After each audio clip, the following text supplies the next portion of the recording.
आप जिस भी जर्नी में हो, आप 24 वाले बैच के हो सकते हो, जो रिटन क्वालिफाई कर चुके हो और फिजिकल मेडिकल का तैयारी कर रहे हो, या इंटरव्यू के पॉइंट ऑफ व्यू से आप वर्क करना स्टार्ट कर चुके हो, या आप 25 बैच के हो जो रिटन का प्रिपरेशन करना स्टार्ट कर चुके हो।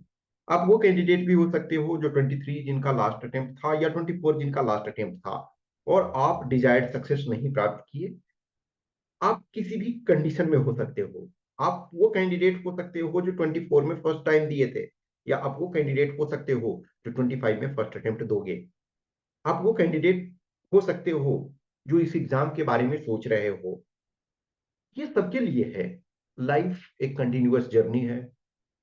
हम परफेक्शन की कंडीशन में कभी भी नहीं पहुंचते हैं।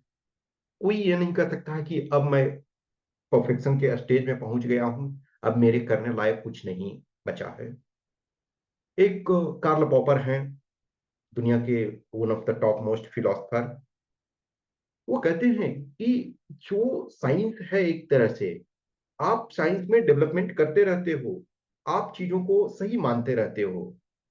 एक ऐसा इंस्टांस आता है जो पूरे थ्योरी को शायद गलत कर सकता है, या उस पूरे थ्योरी में अगेन आपको नए सिरे से सोचने पर मजबूर कर देता है। एक सिंपल एग्जांपल आपने सुना होगा कि ऑल स्वान्स आर वाइट, लेकिन एक आपने ये भी टर्म सुना होगा, ब्लैक स्वान इवेंट। यानी कि आप मान करके चल रहे हो सारे स्वान्स जो हैं वो वाइट हैं, लेकिन एक स्वान आपको ब्लैक मिल गया और वो सारी थ्योरी आपकी, वो थ्योरी जो है गलत हो जाती है। विक्टर ह्यूगो, आपने विक्टर ह्यूगो मूवमेंट सुना होगा टर्म। विक्टर ह्यूगो मूवमेंट, वो जो कहते हैं ना कि no power can stop the idea which time has come. लेकिन विक्टर ह्यूगो का एक और फेमस, वेरी फेमस स्टेटमेंट है कि science says first thing about everything but not the last. यानी विज्ञान जो है वो किसी भी चीज का प्रथम वाक्य तो बोलता है, लेकिन आखिरी नहीं, क्योंकि ये कंटिन्यूअस है। एक कंटिन्यूअस इंप्रूवमेंट की जरूरत होती है हर चीज में। अब मान के चलो कोई जैसे पर्सन है, आप असिस्टेंट कमांडेंट पे फर्स्ट रैंक ले आए, आप सिविल सर्विसेज में आईएएस में फर्स्ट रैंक ले आए, तो वो आप ये नहीं सोचो कि हम परफेक्शन के लेवल पे पहुंच गए। जर्नी उसके बाद भी स्टार्ट होता है। आप so many number of people को देख रहे हो, सिविल सर्विसेज आईएएस में फर्स्ट रैंक ले आए, लेकिन फिर भी वो जीवन भर स्ट्रगल कर रहे हैं। और स्ट्रगल सर्वाइवल के लिए नहीं कर रहे हैं, स्ट्रगल एक्सेलेंस के लिए कर रहे हैं। स्ट्रगल हर लोग करते हैं। एक सर्वाइवल के लिए स्ट्रगल करते हैं और एक एक्सेलेंस के लिए स्ट्रगल करते हैं। तो आप कंसिस्टेंसी रखो। और ये तब ज्यादा जरूरी होती है जब आपको डिजायर्ड सक्सेस नहीं मिलता है। एटलीस्ट जिनके पास सक्सेस मिलता है, जिनको सक्सेस मिल जाता है, वो तो कम से कम थोड़े से रिलैक्स रहते हैं कि हाँ, हमारे पास बहुत कुछ होना है। इस जर्नी में आज जब मैं आपको बता रहा हूँ, 5+ ईयर्स से है जब मैं यूट्यूब पे रेगुलर रूप से वीडियो बना रहा हूँ, और असिस्टेंट कमांडेंट का एग्जाम यदि देखा जाए तो 7+ ईयर से स्टूडेंट्स को गाइड कर रहा हूँ। और माई ऑन एक्सपीरियंसेस यदि देखा जाए तो 12+ ईयर्स का एक्सपीरियंस अब इस एग्जाम के संबंध में हो गया है। 2012 से एक्टिव रूप से मैं इस एग्जाम से रिलेटेड हूँ, और इनडायरेक्टली तो और बहुत पहले से रिलेटेड हूँ। जब मैं प्रिपरेशन नहीं करता था, कोई और करते थे मेरे फैमिली मेंबर, तो मैं उनके उस एग्जाम के संबंध में जानता था। तो ये इस जर्नी में देखा हूँ, सो मेनी कैंडिडेट्स सक्सेस हो रहे हैं, लेकिन सो मेनी उससे ज्यादा फेलियर हो रहे हैं। अब फेलियर होने का ये मतलब नहीं है कि वो बेकार हो गए। नहीं, बहुत ऐसे कैंडिडेट हैं, बहुत ऐसे लोग हैं जो इस एग्जाम में सफलता नहीं मिला, जिस एग्जाम का प्रिपरेशन कर रहे हैं, लेकिन किसी और एग्जाम में मिला। बहुत ऐसे कैंडिडेट होते हैं जो आते हैं सिविल सर्विसेज का प्रिपरेशन की, यस मुझे आईएएस बनना है, मुझे आईपीएस बनना है, मुझे आईआरएस बनना है, लेकिन शायद वो नहीं बन पाते हैं। कुछ उनमें कमियां रह जाती है, तो वो किसी और एग्जाम में चले जाते हैं। वो स्टेट पीसीएस में चले गए, वो किसी और एग्जाम में चले गए, कोई असिस्टेंट प्रोफेसर बन गए, कोई आरबीआई में चले गए, कोई बैंक में चले गए, कोई इंश्योरेंस वाले में चले गए, कुछ और में भी चले गए। इन नंबर ऑफ अपॉर्चुनिटी हमारे पास होता है यदि हम चीजों को सही तरीके से वर्क करते हैं। कभी भी ये मत सोचो कि हमारी दुनिया कोलैप्स कर गई किसी एग्जाम के होने या ना होने से। नो, ऐसा नहीं होता। हमेशा अपने आप में बिलीव रखो, अपने आप में भरोसा रखो। वो आप ही हो जो एग्जाम क्लियर करवा सकते हो, जो एग्जाम को कर सकते हो। कभी कभी हमारे पास बैड टाइम्स आते रहते हैं। जैसे मैं रेगुलर रूप से कैंडिडेट से, पर्सनल बहुत सारे लोग होते हैं जिनसे मैसेज, कुछ ऐसे कैंडिडेट्स होते हैं जिनका सिलेक्शन हो जाने के बाद भी डाउट रहता है। इसका कारण क्या है कि कभी कोई डॉक्यूमेंट में मिसिंग है, अब वहां से वो कॉल करते हैं, वहां से वो मेल करते हैं कि आपका ये डॉक्यूमेंट क्लियर नहीं। तो जब तक आप ज्वाइनिंग नहीं कर लेते हो तो टेंशन रहता है। कुछ कैंडिडेट ज्वाइन कर लेते हैं, उसके बाद भी कहते हैं सर क्या मैं कंप्लीट कर पाऊंगा, कर पाऊंगी, या कुछ और इशूज है कि मैं दूसरे एग्जाम का भी प्रिपरेशन, बहुत सारे समस्याएं आती रहती है। तो कभी भी आपका परफेक्ट स्टेज में आप नहीं पहुंचते हो, लेकिन आपको कंसिस्टेंसी रखना है। जो भी आप अपना टारगेट रख रहे हो, जो भी आपने अपना एम रखा है, उसमें आप कंसिस्टेंसी रखो, उसमें आप अपना टाइम दो।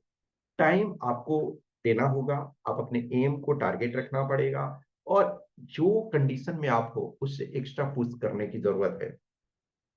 जो आप एग्जाम, किसी भी एग्जाम को देते हो, इसमें आपका कंपटीशन एक तरह से दूसरों से नहीं है। एक तरीके से देखा जाए तो आपका कंपटीशन अपने आप से है। अब जस्ट सोचो, एक जो रेसलर हैं, वो रेसलर तभी मेडल जीतेंगे जब दूसरे रेसलर को पटकनियां देंगे, और वो डायरेक्ट पटकनियां देंगे, मन में सोच करके नहीं, या बोलेंगे कि मैं अकेले लड़ूंगा, नहीं।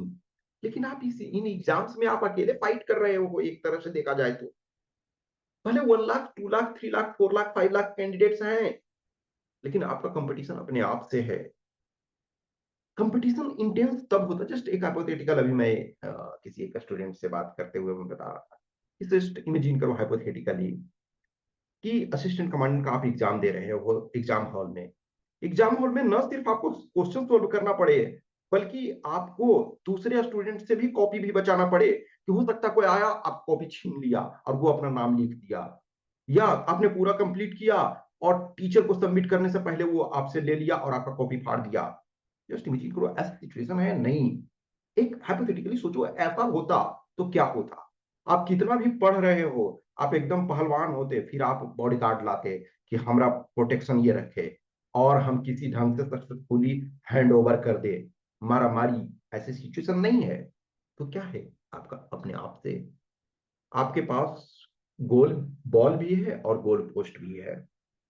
आप प्रीवियस ईयर्स के एक्सपीरियंसेस पे आप जानते हो कि किस स्टैंडर्ड का पेपर आ रहा है। डेफिनेटली ये ट्रू है कि नेक्स्ट ईयर का पेपर वही नहीं होगा, उसमें स्लाइट चेंजेस होंगे। विद टाइम पासेस, कुछ एक्सेप्शंस छोड़ दिया जाए तो मोर और लेस चीजें टफ होती जाती है। इसका कारण क्या है, आज के इंटरनेट के युग में बहुत सारी चीजें पब्लिकली अवेलेबल है। आप लास्ट 5 इयर्स के एग्जाम को, के सारे क्वेश्चंस को करके जा सकते हो। अब यदि उन्हीं पेपर को रिपीट करके दे दे तो फिर तो आप बहुत मार्क्स ले आओगे। तो हर बार जो यूपीएससी जैसी ऑर्गेनाइजेशन है, यूपीएससी जैसी संस्था है, उनको काफी मेहनत करना पड़ता है क्वेश्चन पेपर सेट करने में, और एवरी टाइम वो इंश्योर करते हैं कि कैंडिडेट कितना भी प्रिपेयर कर ले, कुछ उनको न्यू मिले। तो वो न्यू मिल रहा है, दैट्स फाइन। लेकिन बहुत सारी चीजें तो आपको, वो पैटर्न तो वही मिल रहा है। अब जस्ट इमेजिन करो कि अनएक्सपेक्टेड तब होता ना, जैसे आप गए पेपर वन का एग्जाम देने के लिए, और वो पेपर वन का पेपर ना दे करके वो बोले कि संस्कृत में आप श्लोक लिखो 50। अब जिनको संस्कृत नहीं आता है वो धाराशायी हो गए, जिनको संस्कृत आता है वो अच्छा, ऐसा नहीं होता है। या आप पेपर टू एग्जाम देने गए, अब बोले सबका रनिंग होगा, 3 किलोमीटर दौड़ेंगे। अब आप तो दौड़ का प्रैक्टिस नहीं करके गए। तो ये चीजें नहीं होती है, आपको चीजें पता है, मोर और लेस। तो आप कंटिन्यू अपने आप पे भरोसा रखो, चीजों को वर्क करो।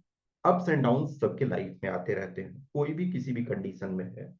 आप देखते हो बहुत सारे कैंडिडेट्स होते हैं जो क्वालिफाई कर जाते हैं, उसके बाद भी छोड़ते हैं। और ये जैसे अपन असिस्टेंट कमांडेंट एग्जाम में लो तो रिलेटिवली ये थोड़ा ज्यादा होता है, और जैसे सिविल सर्विसेज में कम होते हैं। अभी देखो सिविल सर्विसेज में क्यों होते हैं, उसमें कुछ लोग जो छोड़ते हैं, जनरली देखोगे अपना असिस्टेंट कमांडेंट में कुछ ऐसे लोग हैं कि सिविल सर्विसेज में चले जाना चाहते हैं, या उनको कुछ को लगता है, जैसे बीएसएफ में गए, आईटीबीपी में गए, या सीआरपीएफ में गए, तो उनको लगता है अरे ये थोड़ा टफ टाइप का है, चलो मैं ठीक है असिस्टेंट प्रोफेसर ज्वाइन कर लेता हूँ, या है कि ठीक है मैं आराम से इनकम टैक्स वाला जॉब ज्वाइन कर लेता हूँ, या चलो ईपीएफओ में ज्वाइन कर लेता हूँ, वैसे होते। लेकिन जो एक प्रॉपर कोई आईएएस बन गए, आईपीएस बन गए, तो वो भी कुछ लोग जॉब छोड़ते हैं। देर आर वेरी फ्यू हैं वो। लेकिन वो जब जॉब छोड़ते हैं तो उनका भी टारगेट एक अलग होता है। जैसे आप गीता गोपीनाथ को सब लोग जानते होंगे, ठीक है, एक फेमस इकोनॉमिस्ट हैं, आईएमएफ में है। टॉप पोस्ट पे, वन ऑफ द। तो उनको क्या है कि उनके हस्बैंड जो हैं इकबाल सिंह, वो फर्स्ट रैंक थे सिविल सर्विसेज में। अब क्या है, उन्होंने जॉब छोड़ दिया, इसमें है। आप रोमेन सैनी को जानते हो, आप इजराइल जेवा सिंह को जानते हो, जानते होगे शायद, ठीक है। और बहुत सारे इन नंबर ऑफ पचासों ऐसे हैं जो जॉब छोड़ते हैं। तो कुछ का ये होता है कि मुझे अपना बिजनेस एम्पायर खड़ा करना है, कुछ का होता है कि किसी टॉप के यूनिवर्सिटी में हमें प्रोफेसर बनना है, किसी को है अपना ऑन्टरप्रेन्योर हमको ये बनना है, किसी को है फैमिली इशूज कुछ है करके, वो है फॉरेन सेटलमेंट चाहते हैं, कुछ हैं कि हमें पॉलिटिकल पार्टी ज्वाइन करना है। बहुत सारे सो मेनी पीपल आज में देख रहे हो। जैसे अभी आपने देखोगे शिवदीप लांडे, बिहार कैडर के आईपीएस ऑफिसर हैं, वो शायद रेजिग्नेशन दिए हैं। फिर एक देखो विकास वैभव हैं, one of the senior IPS officer हैं बिहार कैडर के ही, उनको भी है डेथ सवेर पॉलिटिकल पार्टी ये ज्वाइन। इसके पहले बिहार के एक्स डीजीपी जो थे, मतलब अपने पोस्ट से वो 2 बार एक्चुअली रेजिग्नेशन दे चुके हैं, एक बार लेकिन फिर से वापस ले लिए रेजिग्नेशन। फिर उन्होंने आजमाइश की पॉलिटिक्स में, ये नहीं तो फिर वो आजकल गीता उपदेश दे रहे हैं। एक आप जो शाह फैसल फर्स्ट रैंक वाले थे जम्मू कश्मीर वाले, उन्होंने अपना जम्मू कश्मीर पॉलिटिक्स में अपना ये जो आजमाइश किया, लेकिन फिर चीजें नहीं बनी तो फिर वो आईएएस में लौट आए। तो एवरी पर्सन अपने बेटरमेंट के लिए चाहते हैं, और अपने अपने देखो जो जिस लेवल में है, अब वो यदि वहां से छोड़ता है तो वो बेटर कंडीशन में जाने के। मैं खुद ही असिस्टेंट कमांडेंट था सीआरपीएफ में, मैंने छोड़ा, मेरे अपने कुछ इश्यूज थे, मेरे अपने ड्रीम्स फुलफिल करने थे, मुझे अपने पैशन फुलफिल करने थे। तो हर कोई अपना आप चलता रहता है, हर पर्सन जो है अपने लेवल के अनुसार सोचता है। तो आप अपने लेवल के अनुसार अपने को देखो, अपने को पहचानो, लेकिन कभी भी डाउन फील ना करो, चीजें चलती रहती है। भी पॉजिटिविटी आपको अपनी रखनी है। आप मेहनत करो, राइट ट्रैक पे राइट डायरेक्शन में मेहनत करते चलो। बहुत बार जैसे मोटिवेशन के पॉइंट ऑफ व्यू से चीजों को अपलोड करते रहता हूँ, ताकि कुछ जब आप डाउन फील करो तो उन चीजों को देखो। एक टाइम था, बिलीव मी, कि जब मैंने जॉब छोड़ा था, तो ऐसा नहीं है कि हाँ हमने छोड़ा, लेकिन स्ट्रगल आज भी मैं कर रहा हूँ, लेकिन मेरा स्ट्रगल अपने तरीके का है। आपका स्ट्रगल, आप different background, I I don't know ना कि कौन किस कंडीशन में हो, कुछ को मैं पर्सनल रूप से जान रहा हूँ, लेकिन बहुत ऐसे मेजोरिटी ऑफ लोग हैं जिनको मैं नहीं जान रहा हूँ ना। जो इस वीडियो को देखेंगे मेजोरिटी को मैं नहीं जान रहा हूँ। तो यदि नहीं जान रहा हूँ वो डिफरेंट कंडीशन, मैं अपनी कंडीशन जानता हूँ, जिनके संबंध में मैं जानता हूँ उनके बारे में जान रहा हूँ।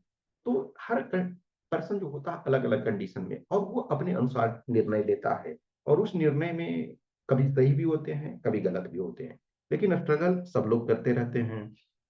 आप जैसे जैसे चीजों को पढ़ते जाओगे, जैसे जैसे आगे बढ़ते जाओगे, बहुत सारी चीजें लर्न करने को मिलेगी। लाइफ एक कंटिन्यूअस लर्निंग का प्रोसेस है, और परफेक्शन नहीं, आप कंसिस्टेंसी पर ध्यान दो। आप अपने आप से पूछो कि यस, मैं 5 नंबर से यदि मिस कर गया हूँ, तो इस बार मैं कोशिश करूंगा कि मैं 40 नंबर एक्स्ट्रा लाऊं, 50 नंबर एक्स्ट्रा लाऊं, ताकि मैं इंश्योर कर सकूं। यदि मेरे इंटरव्यू में 90 आए, तो मैं इस बार कोशिश करूं कि 120 आए। 105 आए हैं तो हम कोशिश करें 125 आए। हो सकता नहीं आए, लेकिन जब पॉजिटिव रखोगे थोड़ा तो बढ़ेगा। लेकिन हो सकता है हमें उससे किसी कंपोनेंट में कम मिल जाए, लेकिन किसी और कंपोनेंट में हमको एग्रीगेट तो बेटर करना है। तो ये करने की कोशिश करो। जीवन एक जर्नी है, कभी भी निराश नहीं हो, हताश नहीं हो। कुछ क्वेश्चंस क्यूरी डाउट रहता है, तो मैं यूजुअली, देखो अब हर क्वेश्चन का मैं रिप्लाई नहीं कर सकता हूँ। बहुत बार कुछ कैंडिडेट्स के गार्बेज क्वेश्चंस भी होते हैं, तो मैं उनको अवॉइड करता हूँ जहां तक। लेकिन जो भी जेन्युइन क्वेश्चंस होता है मैं सबका रिप्लाई करने की कोशिश करता हूँ। देर सवेर, कभी तुरंत मैं कर देता हूँ, कभी थोड़ा टाइम लगता है। ऑब्वियसली हर के पास अपनी अपनी बिजी शेड्यूल होती है, लेकिन इस जर्नी में मैं खुद भी बहुत सारे कैंडिडेट से लर्न करता रहता हूँ।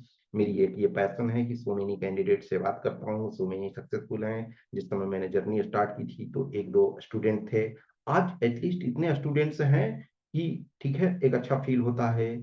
So many number of results होते हैं। जब कुछ ऐसे कैंडिडेट्स होते हैं, बोलते हैं सर मैं सेलेक्ट हो गया, मैं आपके चैनल को सब्सक्राइब किए हुए था, आपके चैनल से जुड़ा हुआ था, तो बहुत खुशी होती है। तो कुछ भी आपको क्वेश्चन क्यूरी जर्नी में होता है तो आप मैसेज कर सकते हो इस व्हाट्सएप नंबर 8527146498, या टेलीग्राम नंबर 7404909669। देखो डियर, बहुत सारे ऐसे होते हैं, तो नंबर देखते हैं, कॉल करते हैं, तो मैं प्रीफर कर अब मैं किसी समय कुछ कर रहा हूँ तो मैं कॉल नहीं ले सकता हूँ, लेकिन मैसेज तो हमें किसी समय रिप्लाई कर सकता हूँ ना। आप आधे घंटे वेट कर सकते हो, 1 घंटे। कोई देखो, मैं एक ऐसा नहीं हूँ, कुछ ऐसे कैंडिडेट होते हैं कि सर इमरजेंसी है। डियर, मैं इमरजेंसी का ना तो डॉक्टर हूँ, न मैं अभी एक किसी डिस्ट्रिक्ट का एसपी हूँ, न मैं किसी डिस्ट्रिक्ट का डीएम हूँ, या ना मैं प्राइम मिनिस्टर और होम मिनिस्टर हूँ कि एकदम आपका इमरजेंसी को सोल्व कर सकता हूँ। नहीं, मैं इमरजेंसी सोल्व करने के लिए नहीं हूँ। मैं कुछ लिमिटेड चीज, कुछ एग्जाम, कुछ करियर, ये सब के बारे में जानता हूँ, थोड़ा कर सकता हूँ। तो आपको पैसेंस थोड़ा सा रखना होता है। मैं जब भी टाइम मिलता है तो कर देता हूँ। Okay, thank you.